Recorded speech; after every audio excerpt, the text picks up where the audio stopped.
Today's Morphin Network video is sponsored by Ranger Stop and Pop, which is now August the 27th to the 29th, 2021 in Atlanta, Georgia. And Ranger Stop Convention, which is now November 11th to the 14th, 2021 in Orlando, Florida. Go to rangerstop.com for more info.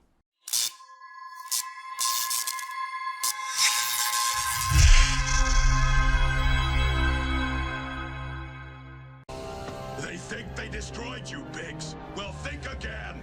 The Rangers have no idea what you can do in your awesome new form.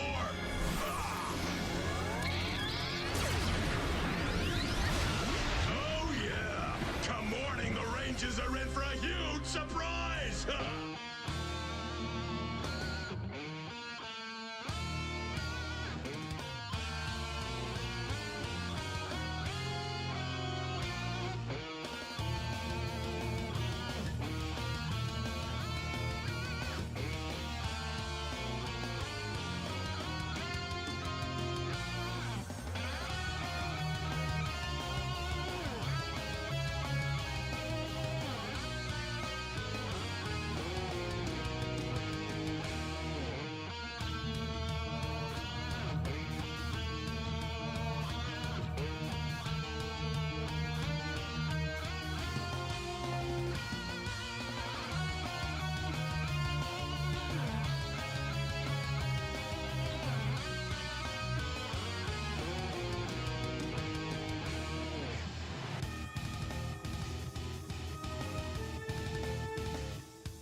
Mr. Simon, how are you doing, sir? Oh, good day to you both from New Zealand. We have an incredible day here. Don't know if you can see behind me. I'm not quite sure. Blue skies, really hot, 30 degrees. And I can't complain. It's fantastic. All right.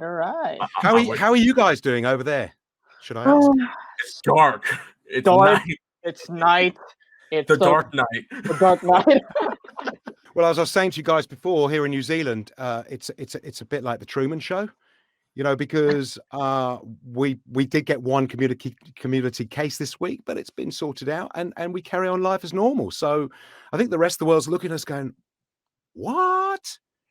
They're doing what? Going to a pop concert? What? They got a football game? What?" You know, so I don't want to get you jealous or anything, but no, we're doing really well here, and we're pretty proud of that. Oh, hello, guys. Welcome to a very special interview. Veteran Power Rangers voice actor Jay Simon. As you know, Kia. Yes, as you know, Jay actually played. Actually, Jay, introduce your characters if you actually do remember them. Yeah, it's been a couple of seasons ago. So the first character you've just put up there was the first voice I did for Power Rangers, a character called Bluefur. And that's where I introduced my son to the show as well. Love that guy. And Bluefur, if I can say really quickly, got me into Power Rangers because I kind of, wasn't that into it before. But I had a lot of fun and a lot of energy on that role. You can probably hear straight away, well, that's not the guy. He sounds English. How can it be Bluefur? But I can tell you here, Power Rangers, the first thing about Bluefur is you gotta have like a New York accent. You know, they were looking for somebody like Robert from Everybody Loves Raymond. You know that guy? they actually wanted Robert. I'm not kidding you here. All right, they wanted Robert, and I said, look, if you're gonna do Bluefur, you gotta go bigger with it, you know. So it's Robert, but a bigger Robert, you know, because Bluefur's huge. But he's like, you Power Rangers, you're gonna die. But also the first time, or one of the first kind of New York kind of monster voices, because usually they like to go for a standard kind of monster voice. So Bluefur was my favorite too. My first killed my voice, because you can imagine 5 days of that. Was pretty full on. And But great fun. Do I remember this one? Yeah. That's Gorox, right? Yes, it is going on. Yes. Don't ask. Yeah, but don't ask me to voice him, because have you got any of Gorox? Because verse 6 I can remember. It's more like that. That's it. No, that's verse 6, right?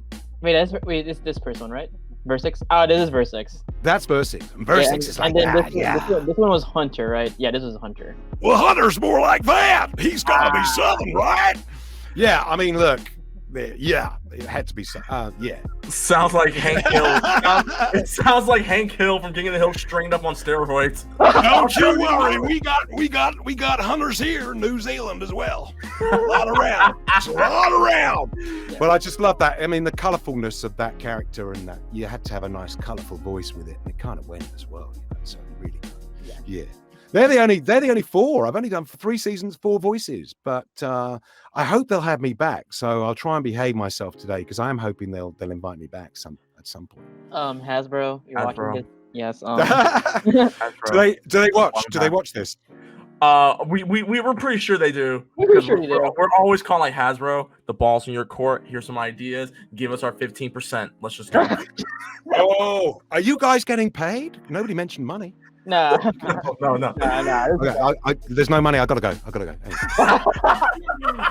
Anyway, so no, I'm all right. I'm back. I'm back. So, Mr. Simon. I thought we'd started. Yeah. Simon, how you get started with acting? Oh, God, we're going to that, right? Yeah. It's just, I started as a child, as a singer, actually. At a young age, I'd always loved singing and performing. And I'd always, been into movies and loved theater. And it's just, as early as I can remember, it's what I wanted to do.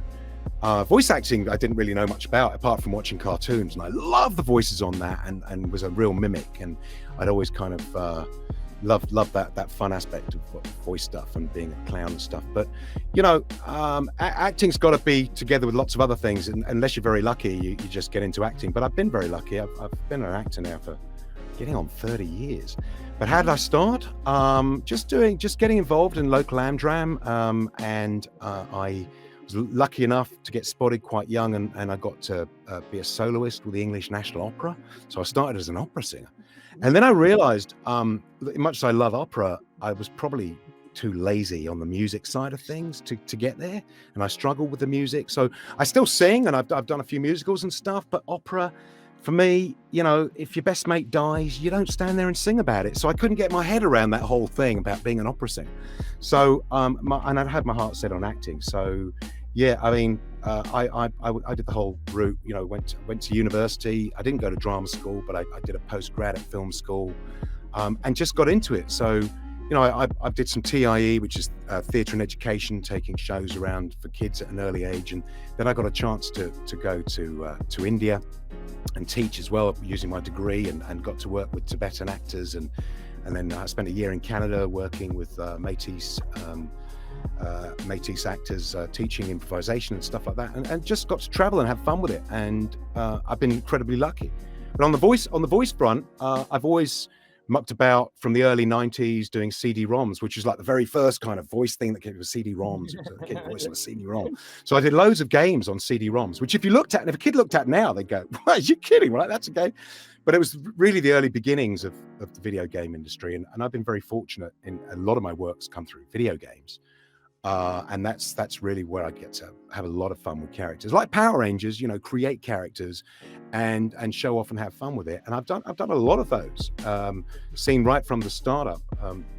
The very first Grand Theft Auto You know, I did some police call-outs. Nobody had and I got a really good studio fee, and I wasn't complaining, but nobody had any idea how big that game was going to go or how much money it was going to make. But it was, you know, wow, look where that's gone to. So now there's a fantastic video game here I've worked on called Path of Exile. I've done quite a few characters on there. Most people know me as a guy called Einar Frey, who's a hunter as well. But Einar is like Arnie on steroids, yeah? He's like that. Einar Frey! He's a massive character. It's a big voice.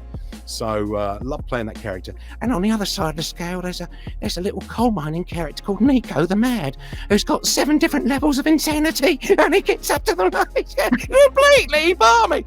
Anyway, so you got those 2 characters on that show. But yeah, character voices is where it's at for me. But I juggle, you know. I've directed a bit, and then I've done a bit of TV, bit of film, but I love doing the voice stuff. And this is all new because, you know, 10 years ago, I probably couldn't be sitting here on the South Island working and being able to send stuff anywhere in the world without you know, Source Connect or the internet. And it's just changing the way people are working. So I'm very lucky to be here. See, I didn't know that you worked on Grand Theft Auto, so that you're now part of that Grand Theft Auto. So not only you haven't done your homework. No, listen what I say. When I say I worked on it, you know, it's one of those. It's like being in a loop group, because you have loop groups for Power Rangers as well. The voice guys come in, and you've got to have Atmos and all of that, and that's part of. And ADR, which has been a really big part of my work. I worked on some massive films, but it's an unthanked task. You know, you can't go, oh, I worked on that, the last Lord of the Rings. I did call outs, which is true. I was over in England doing a movie called the Molly Monster movie, which I was doing 3 of the main character voices on. And they got in touch and said, "Oh, do you want to come and do some ADR on Lord of the Rings?" So I thought, yes. And it was cool. See you the flagon later, and doing little dwarf voices and deaths. Done a lot of death. When you look on the screen and somebody's burning, you've got to do a burning screen. And if somebody's drowning, of course, they're not. It's more like that, you know. So you've got to time, obviously, with what's going on picture. It's no good doing a quick death if it's up. You know, you can't. You got to get into your. It's the same in Power Rangers as well. The deaths are always, you know, save the death to the end of the session because it kills your voice. We know you're going to die, so we'll keep it to the end. Then you have no voice left. I just want to see a wall of all the characters that you've done that are dead. It's gonna be like XCOM, Enemy Unknown. I got, you know, there's Robin Hood, you know, with Russell Crowe. They, you know, there was about 60 of us went to Pinewood, and we just spent the day running up and down a hill recreating the battle noises and Charge and all. You know, 60 guys. So it's a difficult thing to say to your kids when you get home. What did you do today? Well, there was a group of us, a large group, and we ended up killing each other all day and making the noise. It's the sounds of battle, as you do. You know, so all that kind of ADR work, which, you know, lots of actors do, and on I suppose towards the upper end of it, I've been very lucky to be involved in a group that got to do some really cool stuff. But I mean, who's going to believe you when you're watching Spy Game and there's a scene with Robert Redford on the phone and you go, "That was me on the phone," and they go, "Shut up." God, I have not seen Spy Game in a while. Yeah. Speaking of voice acting, Jay, yeah. How did you get started with voice acting? Like, what made you want to, you know, get into the voice acting gig? Well, as I said, you know, I was the class clown, you know, and I could imitate the teachers, and I was just a very good sort of, I suppose. And I've always had a gift for accents as well. I pretty much, you know, can nail any world accent, which has been really useful for news and current affairs. Although you wouldn't know it, would you? But it's just, yeah, I guess it just came about from. Eventually recording a demo and sending it off, and, you know, getting an agent, and then just getting more and more work. But you kind of get a reputation then for what you do, because it's not that easy to go, "I'm going to be a character actor." You know, nobody starts off going, "I'm going to be a character actor." But the more work you do, the more stuff people get to know you for, and you do have to be versatile, I think. You know, I've seen a couple of the guys you've had on the show, and they've got amazing voices. They are incredible. You know, Resonance, you know, when they're on, you know, and you can hear that they've been on Power Rangers. They know. you know, and it's fantastic. They're amazing, very talented. But those voices are specific for that a particular thing they do. With mine, I think it's about versatility. So I've been quite lucky in that I've just been able to adapt a bit, you know, because nobody wants to hear English all the time. Do you know what I mean? It gets a bit boring, doesn't it? But you know, in England, you've got an accent, a different accent every 12 miles, believe it or not. So you know, if you come from London, you know, it could be North London, could be South, could be East. But if you've come from different part, like if you go in like Western England, your accent's going to change like that. When you go in Bristol, places like that, more Southwest, more like that. You know, gets more rural. And then there's places like Birmingham in the middle there, you know, it's West Midlands accent's more. And then the further you go up north, the more Scottish it's going to sound, right? Every single syllable is pronounced. Scottish speak English beautifully. And then there's Wales, you know, it's very, very tuneful place, you know, Wales, everybody's got that Welsh accent, boy. So yeah, it's mad, but those different characters that you can do really fit in well with animation, you know. There you go, I'll shut up now. That was awesome. That was really cool. I used to do telemarketing. Whenever I call New York, I try to put on an East Coast accent. I can't do it because then I start sounding like this the entire time. I'm trying to figure out water. You wanna do that? You wanna be somebody like Al Pacino or something like that. Look, you wanna do New York? You wanna do Italian New York or Jewish New York? What is it going? Which way you going? I always want to sound. Yeah, I want to sound like Pacino. You know, something like that wise guy, or you know, something a bit more spiteful. You know what I'm saying? Here, get the fuck. I'm gonna swear. I just caught myself. It's difficult to do Pacino and not swear. I'm sorry. It's me and cut. Sorry. This is I've just shamed myself. I hope my agent's not watching this. Yeah, so all right. we all know that you're so funny. I can't. Beep beep beep. Sorry, mate. Woo! So anyway, Really hard. He looks like something out of Star Wars, doesn't he? Yeah, sorry, Ryan. No worries. But anyway, so we all know, Jay, that you're part of a special franchise that we all love and admire called Power Rangers. How did you start working for Power Rangers?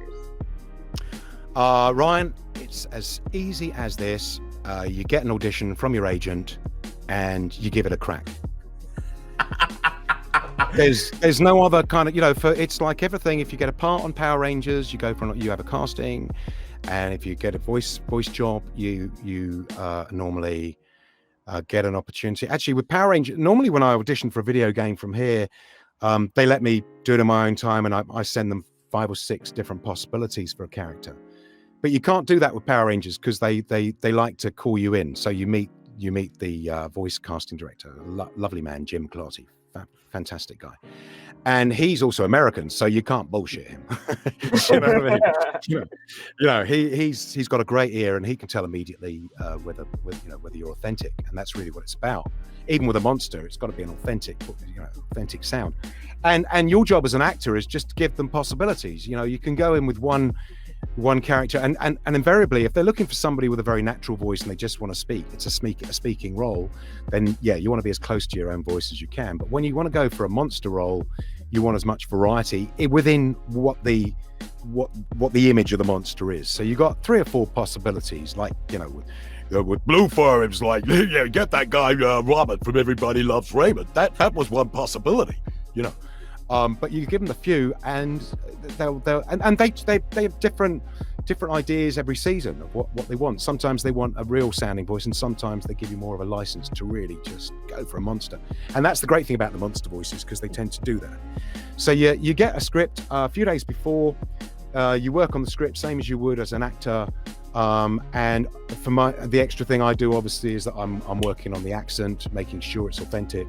And then you just forget about all that, relax on it. And then when you're going into Power Rangers, unlike a video game, you've actually got the scene in front of you that you're going to lay down on the track. So it's not just usually, although it can be, let's go and record a character. They want to see how it works with the character on screen, because obviously comes from the Japanese version into the British version, in the American version. And they show you that, and then they'll obviously go away and have a look at it and see if it works. So you don't get told straight away, there's your part. So you go in, you have an audition, and hopefully, I've had a couple of seasons where I haven't landed the job. So, it's not, I don't take it personally. I just wasn't right for that character. I've been lucky enough to do 3 seasons. I'm not sure if they'll have me back again. Yeah. I hope so. It's great. It's a great show. And the beautiful thing about it is it's just so everywhere in the world that it appeals to everyone. You can with the monsters especially, just dub away and people can see it. It's universal, isn't it? Speaking of Bluefur, we talked about this earlier. But what you said something about giving him a more of like a New York accent. What made you for Bluefur in Power Rangers Megaforce? What made you want to do the New York accent for Bluefur? I just wanted him to be a brawler. He's got a big stick, and he wants to hit you with it. So he's not the brightest, right? He's not, you want an accent like that. I don't want to mock anybody working class from New York City because they work hard, right? I don't want to do that. But I just wanted to have that kind of really garmless thing going on, yeah, it's very macho, very, that kind of thing going on. Yeah, he was big voice, big, something, and they may not have liked that. They may have wanted something more like that. I don't know, but that was that. They liked the New York thing for Bloofer. I was like, all right, Robert, I'm gonna get Deborah back down here. Deborah. For your fans trying to find out who Bloofer was, this was Bloofer from Megaforce. Now, speaking of that Western style voice, you actually did voice someone from Dino Charge with that. Can you tell us how'd you find a voice for Hunter? For the fans, this is what he looks like. There you go. I guess the thing's all in the name with Hunter, right? You gonna look at the U.S. of A. Where are the hunters? They're down there, right? You're gonna find hunters in Alabama. You're gonna find hunters in Louisiana. So I figured he's a great big color for a boy. Look at the color, and he's a hunter. He's also quite deadly when he wants to be. So for me, it was a no-brainer.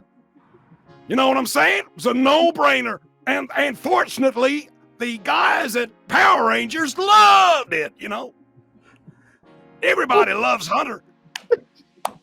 Am I close? Because I haven't heard him for a while. That's good. Yes. That was good. That was good. Okay, you're awake now? I'm not doing any product placement at the moment, but I'll just have a little drink. This says Lover on it. There you go. Sponsored by Coca-Cola. It's a can of Lover. Yeah. No, you don't want to do fizzy drinks. There's do's and don'ts, by the way, in a sound studio. Right, there are rules. One of them is you don't want to drink a fizzy drink before you're recording. Unless you want to do a burpee character. I mean, you don't eat garlic and stuff because normally you're in a really close proximity with other voice artists and they don't like you for it. Or wear strong aftershave or perfume and stuff. It's just, you don't do it because other people are going to come and go, is that Pacaraban? It's just bad, very bad etiquette. There you go. For you guys out there that aspiring to record. So speaking going into it now, you came back for Power Rangers Ninja Steel. You did the voice of Gorox. Is it Gorox? I thought I said Clorox. Gorox. How did you find the voice for Gorox? I'd love to be able to help you on that one, but I'm having problems remembering what the voice was. I found him for you. Actually. Let me see. So. Here. You'll have to do better than that, because I'm as strong as an ox, and I have backup. There you go. Yeah, I got it. You'll have to do... No, you can't go too Bluefur with it, you see. You can't go... You'll have to do better than that. So I guess it's a standard, like, big, more without... It's what it hasn't got than it has. But it's still got that whole monster thing. It's just a big voice, threatening. It's quite nasty. Like all the monsters, I think Bluefur's terrifying. When you look at, if you're a small kid, you look at that, you think, "Whoa, mommy!" He's pretty scary. I think he's pretty good. Just aggressive, it's kind of. really kind of. Throaty! You know, you're gonna die! So's my voice! You know? I mean, what was cool is like you actually were kind of a main villain in the first part of Megaforce too, because there were a lot of scenes where you were in the first part too. So you know that because I rewatched I actually did rewatch Megaforce, your scenes before this interview, and I'm like, whoa, you're actually a lot in the first half than actual main villain. Huh. Yeah, I think there was I think it was about 4 or 5 episodes of that. Yeah, and I think there was about 5 episodes of Hunter, and then the other guys really about. I think it was on the Halloween special. Versix and Gorox, I think. Yes. Yes. Which is nice to get invited to that, and you know, it's kind of a lot of people would be into that Halloween thing. So yeah, that was great. So there were two monsters, I think, on the same episode. I think. Yes. Speaking of Versix, how did you actually get the inspiration to voice him? Well, And for fans, this is what he looks like. For fans, Ronia, so. Well, again, it's the voice, right? I gotta figure he's gotta be rasping because he's in that kind of net, right? So he's gotta struggle to breathe in a kind of way, right? That kind of, yeah. He was more throaty, right? have you got something for him? Can you play some of him? Because I'm guessing here. I'm in the dark. It's Versix. You Power Rangers are gonna die. Here's my. what does he go?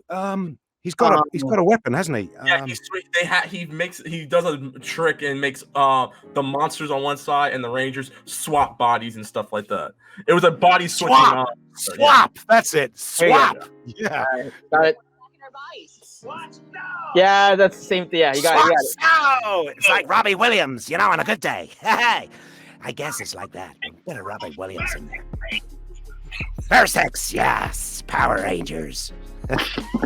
Yeah, on point. I haven't got the scripts anymore because we have to burn them, you know, because they're you know, very top secret stuff, so we can't hold on to it. I don't have the script anymore. But no, and also I think it's a couple of years ago, and I've probably done a lot of characters since then. So Bluefur, I'm never going to forget, and Hunter, I don't think ever. You know, the other two, Versix. Because I did do my bit of research, and I've managed to find myself doing some Versix online, and I went, oh, That's right, got it. and then I couldn't find Gorox, except in the original Japanese, and I thought you probably don't want that, do you? No, I actually found the Gorox voice with a third-party YouTuber, so I was actually able to find it. We can't say because Yeah. So who's your favorite monster? Oh, there's been so many, but Overall. hmm. Oh, I mean for the whole series or for a certain. No, I put you on the spot there if I ask you for the whole series. Do you actually have a one for the whole series? If we say all 20 seasons, it's gonna You be got 20. Okay, I will say this. He is technically a monster.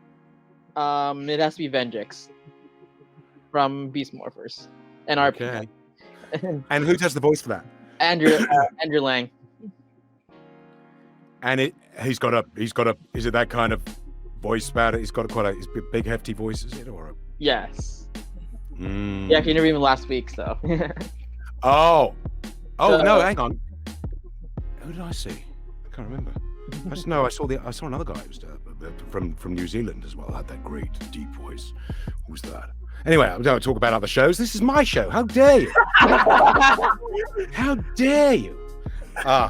Yeah, no. And who's your favorite one, Leah? Okay, so I for two. When it comes to your characters, Gorox. I mean, not Gorox. Gorox. I like Gorox. I love Gorox. Gorox is really cool. Now, when it comes to monsters of all time, Leo, how can you love Gorax? because for some reason your voice as Gorox reminded me of the drill sergeant from Full Metal Jacket. That's why, and I loved it. So, oh yeah, that's been a long time since I saw that. You know, that was a Stanley Kubrick film, eh? yes, it was one of his best ones. I got to audition for I did a self-tape for Full Metal Jacket, believe it or not. Really? It was filmed in London, in Notting Hill Gate. So they made the Vietnam War in West London, if you can believe. That's true, very true. I got to do a self-tape, but no, it was another one that passed me by the wayside. And then years later, I got asked to audition for Eyes Wide Shut, which was the no way.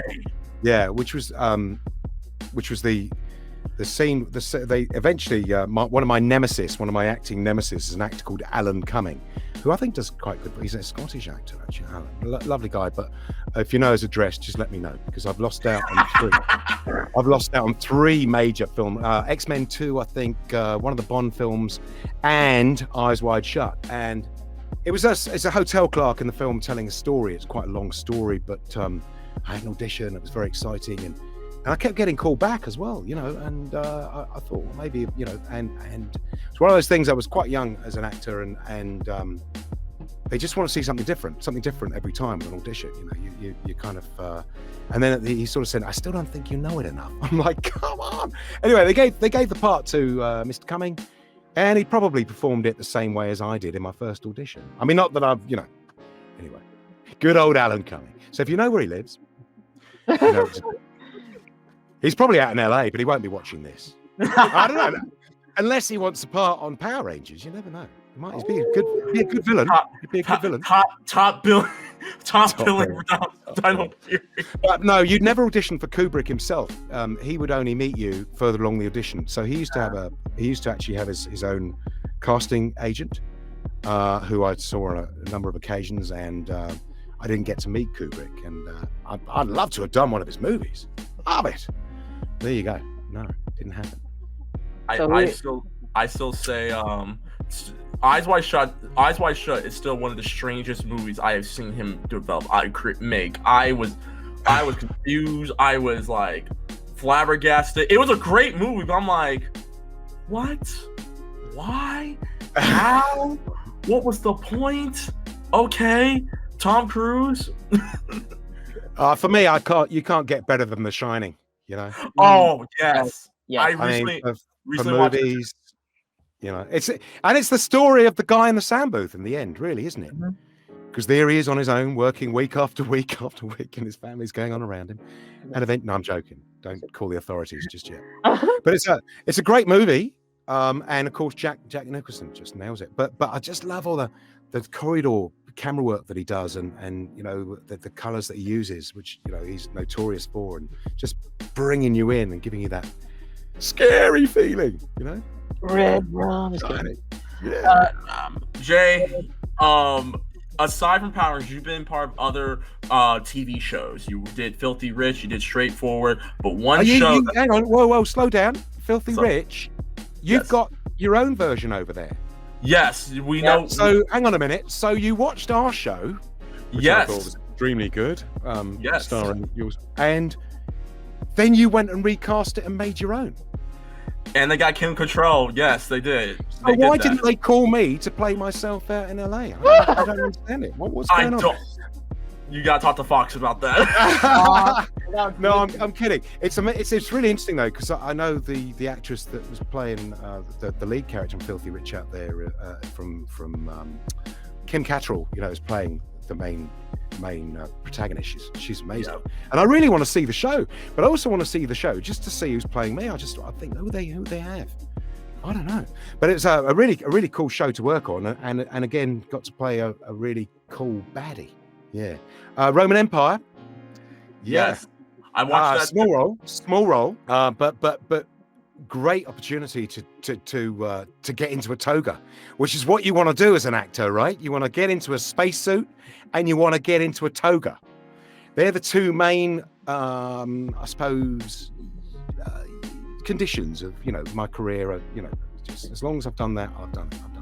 So it's filmed in Auckland though. It was filmed in Auckland, so it just gave us an opportunity locally to work on that, which is great. Yeah. And what was the other one you mentioned? I have mentioned Straightforward. Yeah, that's a very, very small part, but it was shot again down here on the South Island. Nice little character role, just a guy with attitude, really. But an interesting Danish co-New Zealand production was again really good. We got some amazing actors here in New Zealand, and a lot of them go off to Australia and become household names. But I think there's still a lot of talent here, a lot of filmmakers here. There's a film on Amazon at the moment, which I've got another little scene in, called Older, and it's made by a Kiwi friend of mine. And it took him. It's a work of love. It's taken him 7 years to actually get it cut, and it's doing really well. It's a really good film, but that's just it's a labor of love for him to get it finished and completed, and it's really good. So yeah, if you get to, again, it's another example of somebody being successful and doing it for themselves, than having to be part of a big production shoot and getting involved that way. So I mean, I would say to anyone who wants to get started these days, just really be quite do that. If you've got a voice, get your demo together. Always make it believable. If you can't do an accent, don't bother trying. Do what you know, do what you're good at. Because if it doesn't sound good, then it just goes against you, and there's a lot of competition. So whatever you put on your reel, and even if it's 30 seconds long, make it sound great, make it sound real. And there's different voice work for different stuff. Commercial voice is very different from gaming and corporate reading and documentaries, which I've done a lot of, very different to, say, doing cartoons as well. So be as versatile as you can. So if you can't do an American accent, don't do it. But if you're able to do it and you do it convincingly, go for it. Because I got paid for basically doing what I got told off for doing in class, which was being an idiot. But aside from all that, Jay, you Yeah. were in the final season of one of my favorite shows of all time, Highlander. You were in. Yes, I grew Adrian up watching. Paul. Yes, I grew up watching Highlander back in the late 90s, early 2000s, and watched a boatload of reruns. You were in one episode where you played the love interest of one of the characters, Cameron. What was it like being on that episode of Highlander? Well, that was in the days where people actually paid me to be young and fit and handsome, and as your career goes on, that sort of work gets less and less and less. But no, I was really chuffed because actually I tried to get on the show when I was living in Vancouver. I spent a year, I think I was 25, working in Vancouver. I think I told you I actually toured a one-man show and got to teach a bit out there. And Highlander's production office was in Vancouver, and I just missed an audition. I went back to the UK. It was a friend of mine's wedding, and I was best man at his wedding. And then I just got this call again through my agent one day saying, "Hey, you've got an audition for Highlander," and it was. It was shooting in Paris, and it was a nice. I wasn't an immortal. Yeah. So I was really disappointed. I wasn't an immortal. I was literally. It was a guest star role to play the love interest of Raven. Was it that character Raven? You remember? I think it was Raven. Yeah. It was, and it was basically. I felt a bit cheap, really. It's like I got brought in, had to do the love scene. A brief fight, and I mean brief sword fight, and I was killed. When you get off the part, you're thinking, oh, how much work is there? And no, it's one episode, guest star role, which is nice. But then, hang on, kiss, love you. What? Dead? And I was so great to go to France. Had lunch with a French crew, which is very different to crews anywhere else in the area, because they eat strange stuff for lunch. Which was an eye-opener for me. It was a strange French lunch, and they all drink wine at lunchtime as well, by the way, in France. They don't mind, they all drink wine. Well, they did then anyway. And then we had to do this scene. And it was a love scene, so I had to shave and everything and not wear any offensive aftershave, like I said to you before, and that's one of the rules. But it was all, when the camera's there, it's all about just getting the shot they want. So it was very unromantic, even though you had to make it look romantic. And I got over that. And then the other thing about Highlander, which I really wanted to get involved with, was the action. It was lots. I mean, Adrian Paul is a black belt and 500 martial arts and brilliant swordsman and stuff. So I was a bit worried about that. I thought, because I've done a bit of dagger work and a bit of épée work in stuff from early in career, but you sort of want to get it right. Do you know what I mean? So when you get on set, you have an armorer, and they won't let you anywhere near set till you learn it like a choreographed scene. So this one was literally, I'm gonna kill you. Come in, boom, boom, boom, boom, boom, and you're dead, right? Because every time they shoot it, of course, it's got to be the same. So it's got to match up with the editing. So you're not only going to be able to do it once. That's why they show you and rehearse every move, and then they'll film it. So I got killed very quickly, and I didn't last happily ever after. The story of Highlander. But a great show, real iconic 80s show. Adrian Paul, I remember being just really cool. I thought he should have been James Bond, actually. I think he might have got a bit robbed there. I think he's got that Sean Connery, because everyone would have gone, oh, Sean Connery's been resurrected. But they do look very similar, don't they? Mm-hmm. Kinda, yeah. Who's your favourite Bond? Pierce Brosnan. He likes Pierce Brosnan. I'm gonna go. I have two. I really like Timothy Dalton, James Bond. I really like it. And then there's Roger Moore. Roger Moore was my first James Bond. Roger Moore. Yes, Miss Moneypenny. I think I'd make the very best Bond. Yes, it's got that. Yes, I think. Yeah, are you hearing me all right, Miss Moneypenny? 007 here. Well, Sean Connery is more like that, isn't it, Mr. Bond? Mr. Bond, it's time for it. Well, Miss Moneypenny. Yes, 007 here. I'm on a mission to license to kill. Yes. Great Scott. But of course, people forgot Sean was actually Scottish, so he had to have elocution lessons just to do James Bond. That's true, but Roger Moore didn't need that. Well, the interesting thing is that Roger Moore came from South London, and he talked like that for real, right? And he was proper South London until he refined his accent and became Roger Moore. Whereas Bob Hoskins was very well spoken and then got like that and did a whole career of voices like that because he was a hard man, wasn't he? Oh my God. So your favourites, and I've got a soft spot for Roger Moore because he made it funny and I liked him, and he was so cool. But my favourite Bond, of course, Sean Connery. Although Daniel, the present Bond, I do think's done pretty well. I do. Have you heard of the new one's going to be? Was it No Time to Die? No, who the new James Bond's going to be? Rumor has it's going to be Idris Elba. I don't know. Rumor has it. Idris Elba. Yeah. I think he'd be a great Bond, but no, it might be. Now, don't quote me on this, and this is no way an inside word, because I'm on the South Island of New Zealand. But my opinion's Tom Hardy. Yeah, I think Tom Hardy. We've been arguing about this for the last couple of months with my friends. I think I'd love Idris Elba. I would love for him to be 007. But I think Tom Hardy's the outside chance. I put money on Tom Hardy. Idris Elba's fantastic though. He's definitely got a Bond quality. Mm-hmm. Yeah, and they keep putting back the release date, don't they? At Bond, it's supposed to be November now, and every time I get excited, thinking, yes, they got to knock it back another 6 months. Yes. I auditioned for again was a Tomorrow Never Dies.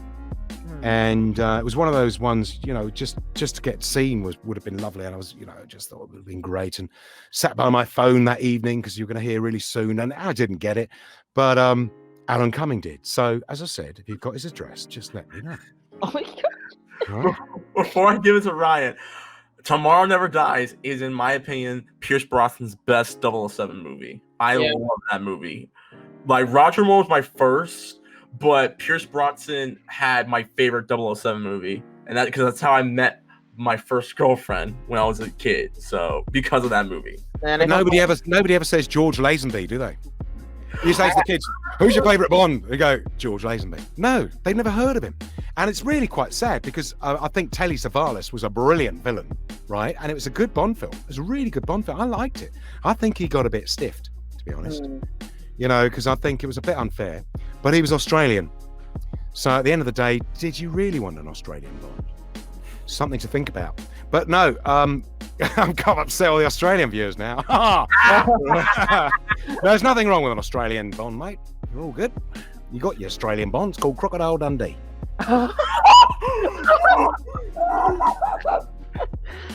You've had your chance. You've had your chance. Right. So, Jay, do you have any advice to any aspiring actor or actress that want to be in the industry or in, acting industry? Yes, I've sort of been trying to do that for the last 20 minutes. I could easily take another 20 minutes. I would say train as much as you can for acting, because if you're going to be spending your life doing it, you need to be equipped to do it, because yes, you could do very well in the short term just with the looks and the way that you are, but in the long run you need to sustain yourself, and you sustain yourself by developing as many skills as you can. So I didn't set out to be a voice actor. It's something I found myself doing a lot of and getting paid lots of money to do. So, it happened, but you have to be adaptable and be quite, be prepared to take a lot of no's, a lot of rejections. So have faith in yourself and have faith in your abilities, and don't take no from anybody. Just keep trying. And if you don't get a job, it's not because you may have made a mistake, but the bottom line is quite often somebody else just had something that they saw more for that character. So I'd never take a no rejection personally, even though Alan Cumming. I just think it's really important that you develop all those skills. So if you've got a language, or if you play a musical instrument, or if you do silly voices, or all those things you should develop and you can use. And it's very difficult to make your living out of it, but that comes, I think, the more you build it up. And in some ways, it's a lot easier now with the technology. So I can work here in my booth, and I can be directed from Canada or the US or whatever, or and work in animation or video games remotely, which is really strange because I do this character. I think I told you on this Kiwi game, Path of Exile, and I had no idea how popular Einar Frey was until I went up there. I was invited to open the convention which they had, and got mobbed. The whole city, Auckland, was full of sort of big gaming fans. It was massive. So quite often, as I said, it's an unthanked thing. But I do think becoming an actor, you got to be prepared to have a hide like a rhinoceros and faith in yourself, but also put the work in. You can't sit back and expect it to come to you. And I think some of the people I know that are doing really well today have done it, given themselves the work. So they've started shooting their own stuff, or going and working comedy clubs and building up a following that way, or YouTube, which you've got these days, which we didn't have. We'd have to send our photographs off in the post, right? And you'd have a CV and your photo, and you'd write to a casting director that way, and you knew it would take a week to arrive, and then a week for them to make up their mind, and eventually you'd hear back. It's like with movies. When I first started casting, you'd be put on tape for a film. It would have to be flown to LA, and then that would take 3 or 4 days, and then they would consult, and they wouldn't even it was weeks before you heard any news. Well, now everything's on the internet. I self-tape from my garage downstairs, and they can see it in LA later on that day. It's amazing. So the world is opening up, and hopefully after this COVID nonsense is out of the way, things will get back to people being able to move around and travel. I think you've got to be prepared to work in different places, and to adapt to whatever it is you're doing that enables you to work. Because the thing about being an actor is you just got to keep working. So when you start off, you can't be too picky, but you try and get an agent, and that comes from just trying to going to drama school, learning.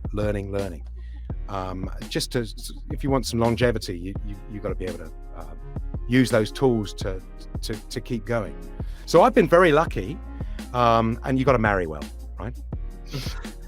So I got a lovely wife, Nikki, who supports me and has seen me through some really don't know where the next job's coming from, and it really helps to have people around you supportive, your family and friends, that understand you, because it's quite a lonely thing in business. And as I said, it could be, you can take it personally. It's not worth it. Just be lucky to have the opportunity and go for whatever comes along. And eventually, you might be one of those actors, and there's brilliant actors out there that make a living. With they put these sensors all over their body for video games and stuff, and yeah, they just motion capturing. Whether it's Call of Duty or any of these games, they're using motion capture. And those guys, it's a special skill. There's people I know that do stunts, just will happily go from one job to the next, and their skill is being able to take a bashing flying out of an airplane. I've done stunts twice in my career, and I'd love to do more, but usually it's somebody else that gets to do them. So there's lots of different aspects of being an actor, and it's just about finding what so whether it's stage or whether it's musicals or whether it's opera, whatever it is, it's about finding what you're good at and being able to juggle doing other things to support what you're good at. I hope that makes sense. I'm talking a lot again, aren't I? No, you're good. Yeah, good. And that's really good. That's really good advice. So for people who want to get into voice acting, you want to be a stunt man, you want to do motion capture, take for the film, for, advice. film, for film and TV and the industry, you have to go to a drama school, because usually the only way you get an agent is that they come and see you at drama school and take you on, and you work up getting a couple of appearances and you build up your reel and stuff like that. So people do shoot some stuff for themselves, but without somebody representing you in the business, looking after the financial aspect, you need an agent. And the way you get an agent is by either filming your own reel and capturing somebody and getting somebody has to see your work, or by appearing on stage and somebody comes along, or drama school. So it's building that business, because it is a business. No matter how much fun and laughter there is, at the end of the day, it's a business. Treat yourself as a business and take it seriously, and try and get somebody to represent you, fight your corner, to keep working, which is what we all want to do. Oh, I know with everything going on, COVID and all, like things been like been brushed over in the rug and stuff. But are there any upcoming projects, Jay, that you can tell your fans out there that you can with that have no NDA or anything like that? Yeah, I do. I'm about to do a shoot for a movie. Well, I cannot tell you the name, but it's shooting here in New Zealand, and eventually it's going to get shown on Netflix. But it's a nice rom-com, I guess, I can tell you that. So it's a family film, and playing a bit of a dodgy geezer, as we say. It's going to be fun role and really nice script. I just feel very, very lucky to be able to do that, because so many actor friends of mine I know at the moment are like, you what? You got a role? Will you work it? So I'm very lucky, but maybe I shouldn't, mention that, because you always keep your fingers crossed, because, anything could happen. I mean, we had an outbreak last week and a big scare, and so I haven't shot it yet. I don't want to talk about it, but I'm feeling lucky, and I continue working from home anyway. So I have ongoing projects voice-wise, and hopefully Power Rangers are going to come back to me and remember me for something that comes in. I'm sure they will, or not. But just it's everyday stuff. It can change really quickly. So I'm able to self-tape here with an agent in Australia and England, and neither of those places I can work in at the moment. So I'm just concentrating. If something comes up, just trying to keep busy. But as I said, I'm here. I got my kids and family. I'm supporting them as well. So as I've got older, I've got a little less ambitious as well. Because I kind of feel I've had a lot of fun and a long time doing it, but now I have to be sensible. I'm kidding. Anyway, I just think I'm very lucky to have had the chance to do the stuff that I do. And if anyone ever wants to get in touch with me or ask any advice, or just say hi, then I've got a page on Facebook. You want to catch up, find out what I'm up to. Some stuff I can talk about, some others, some I'll get jailed for. But anyway, you can have a look on Facebook and catch up with me that way, or just send me a friend request. I've got an acting page on Facebook. You guys have been awesome today. Leo, what are you going to do? You look like you're dressed up to go out somewhere tonight. No, I'm not. I'm kidding. I know you've got your boxer shorts on under the table. I'm kidding, man. I saw you earlier. He was late. And Ryan, what's that you're wearing? Is that your pajamas? No, you guys. You're in my sweatshirt. So. You guys ready for bed? Yeah, short. Oh, well, I just want to say, hi to all your Power Ranger fans out there, and keep watching. And it's a great show, and I hope one day they'll have me back. Was there anything else before you go? Yes, we have a few other things. But real quick, Hasbro. You know where to find Jay Simon. Just saying. Hasbro, the ball's in your court. Cut this man shit. That's great. Thank you so much. I've really enjoyed talking to you today. Just want to say quick hello to all my friends in LA, and I hope you're all taking care and being safe. And I wish you all well, and hoping to be able to see you. So Ryan, if you've got a spare sofa at your place, I like to do a bit of sofa surfing. When it all opens up, I'll come and stay. Let me reword that. When my wife kicks me out of New Zealand and I need somebody to shout, I'll give you a shout. No, you're all good. You guys are great. It's been fun. And if you need to edit. Otherwise, it's been a pleasure. No. It's all good. But apart from the just the one. I only allowed myself the one. But I've never really been one for following rules. So sorry about that. Before we go into the fans' questions, I have a couple of questions, the video game related actually, for you, Jay. So, we were talking about how you were in you've done voiceovers for games. You've done voices such as Clive Barker's Jericho, which, funny enough, a friend of mine actually helped develop the game. You were in Haze. You were in a Dreamcast game I played, Fur Fighters. Sergeant Sternheiser. Yep.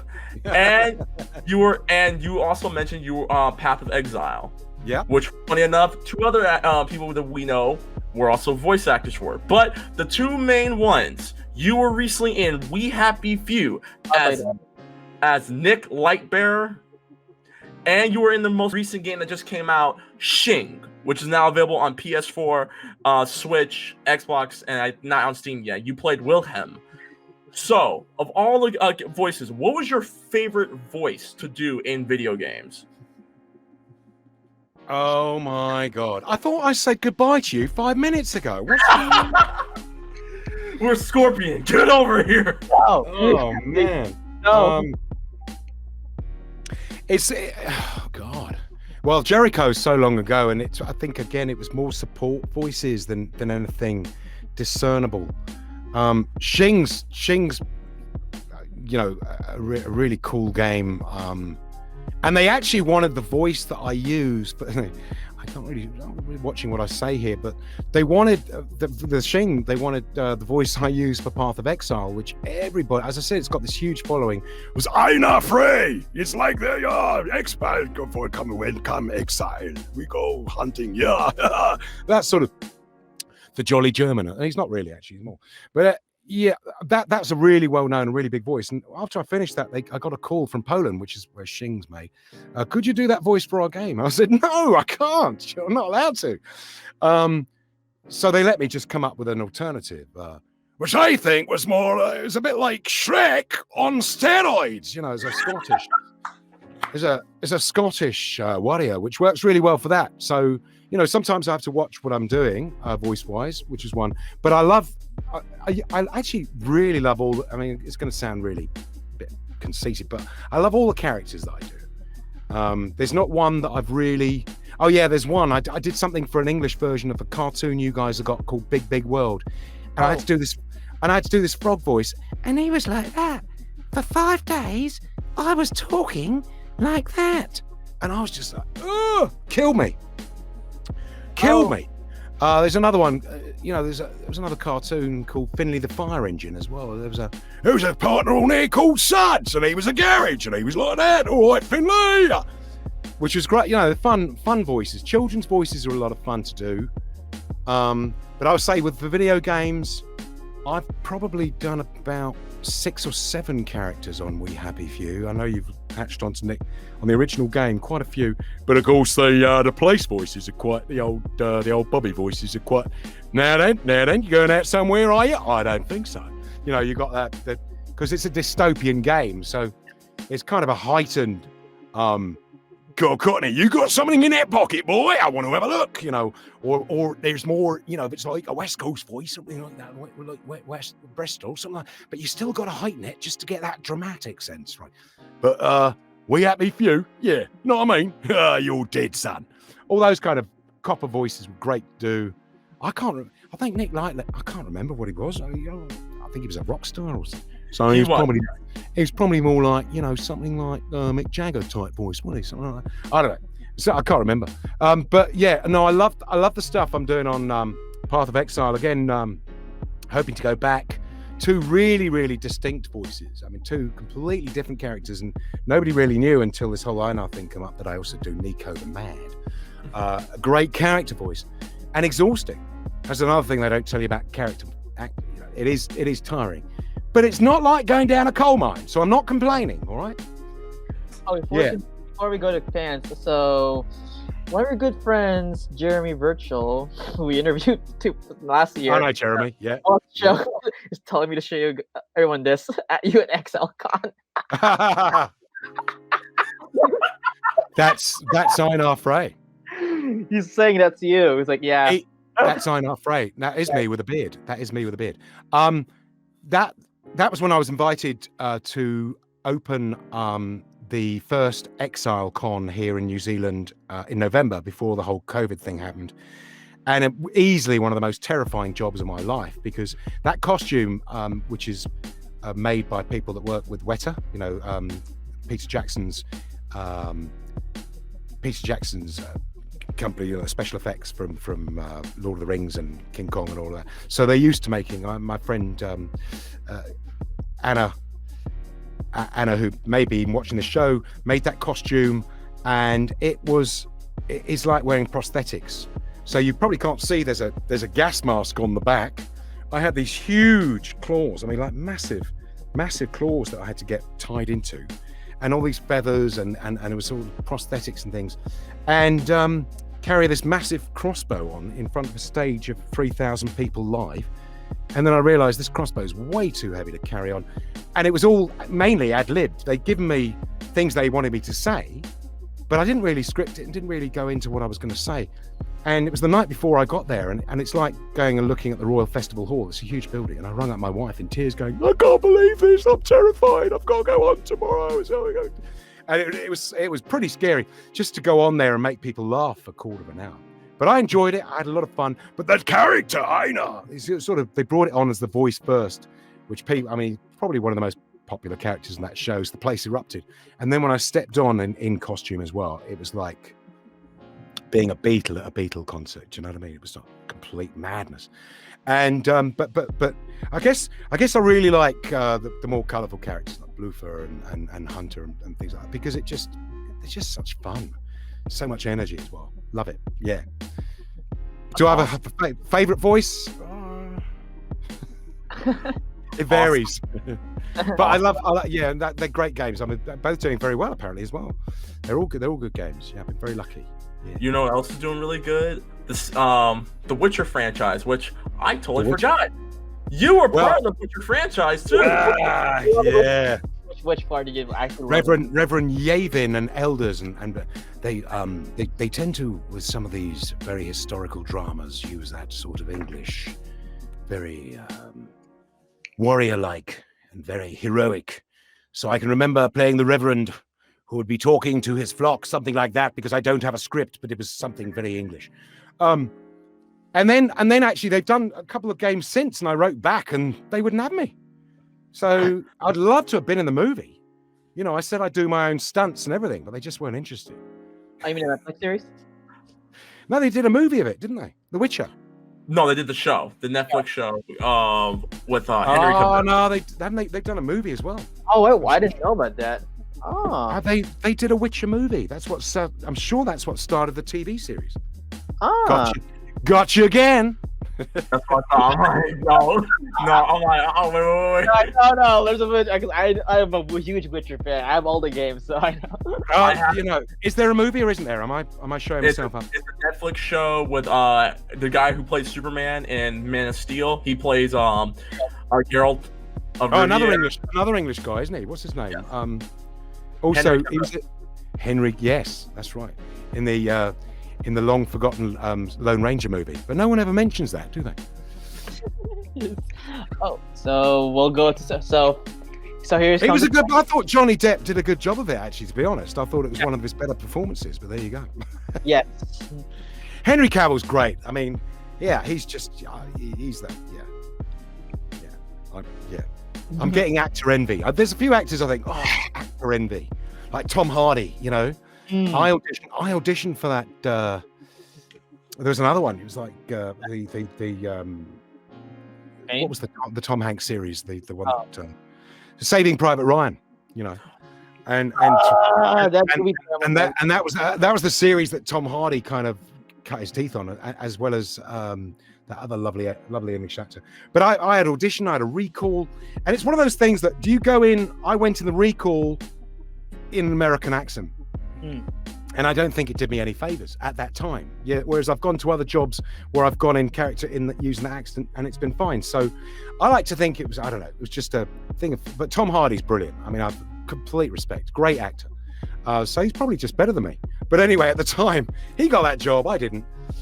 So if you've got his address, let me Alright, guys. So we have some. No, I'm not jealous of Tom Hardy. He's great though. We mentioned he's going to be 007, and he might need a stunt double as well. So it's all coming connected today. I'm glad we managed to sort that out. Yes.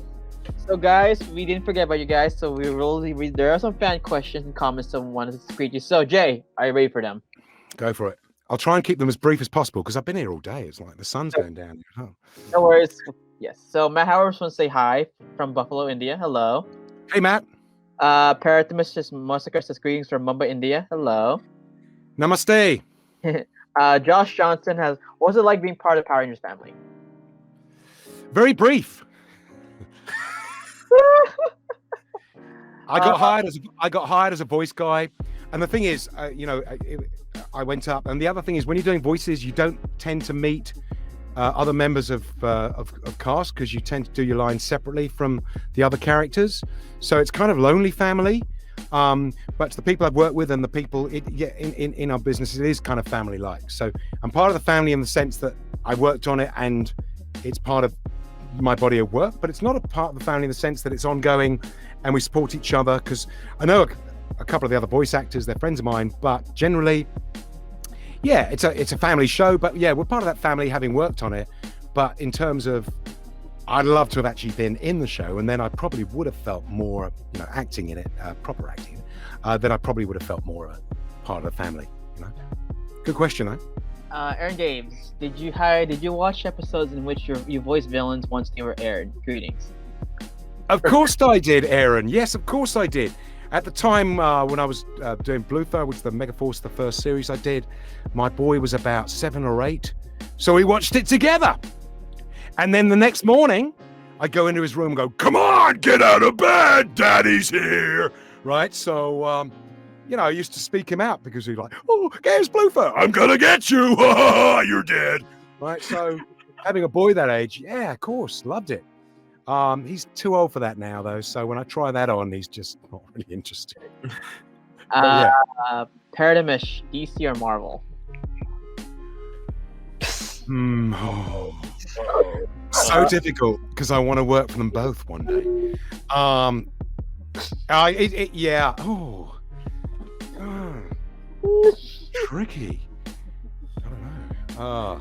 I love what Marvel are doing. I love the movies. My boy, absolutely massive Marvel fan. I'm gonna say Marvel, even though I'm a huge Batman fan as well, and there's all that kind of DC, Superman. Yeah, I've always been more of a Spider-Man fan than I have a Superman fan, and I guess you're in one camp or the other, so I'm gonna say Marvel. Yes, I just show you because I'm a huge Spider-Man fan of myself. I actually have a huge curtains in my back. Don't get me wrong. I mean, I love DC, and I'm looking for a job on the next Batman movie. Okay.